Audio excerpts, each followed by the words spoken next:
এই মহাবিশ্বের প্রতিটি কোণে আলো আর অন্ধকারের খেলায় আল্লাহর অসীম কুদরত দেখতে পাই। তার সুমহান সত্তা প্রতিটি সৃষ্টির পেছনে সুনিপুণ পরিকল্পনা নিয়ে কাজ করে। আজ আমরা ডুব দেব কোরআন ও বিজ্ঞানের এক অসাধারণ সন্ধিক্ষণে, যেখানে উন্মোচিত হবে আলোর এক নতুন রহস্য যা আপনার হৃদয়কে ছুঁয়ে যাবে। সূরা নূরের ৩৫ নম্বর আয়াত ঘোষণা করছে, আল্লাহ আকাশমণ্ডল ও পৃথিবীর নূর, আলো। এই একটি আয়াতেই লুকানো আছে এক বিশাল বৈজ্ঞানিক ইঙ্গিত। এটি আধ্যাত্মিক উপলব্ধির পাশাপাশি মহাবিশ্বের মৌলিক শক্তি আলোর এক অনন্য পরিচয়। কোরআন যখন আলো, নূর এবং অন্ধকার, জুলুমাতের কথা বলে, এর গভীরতা শুধু দিন ও রাতের মধ্যেই সীমাবদ্ধ থাকে না।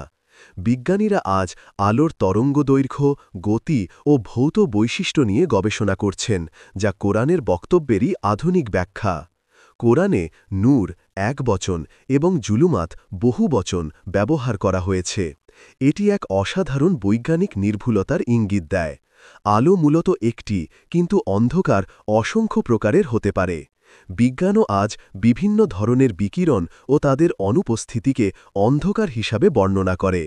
এটি প্রমাণ করে কোরআন শুধু ধর্মীয় গ্রন্থ নয়, এটি জ্ঞান ও বিজ্ঞানের এক অফুরান্ত ভাণ্ডার।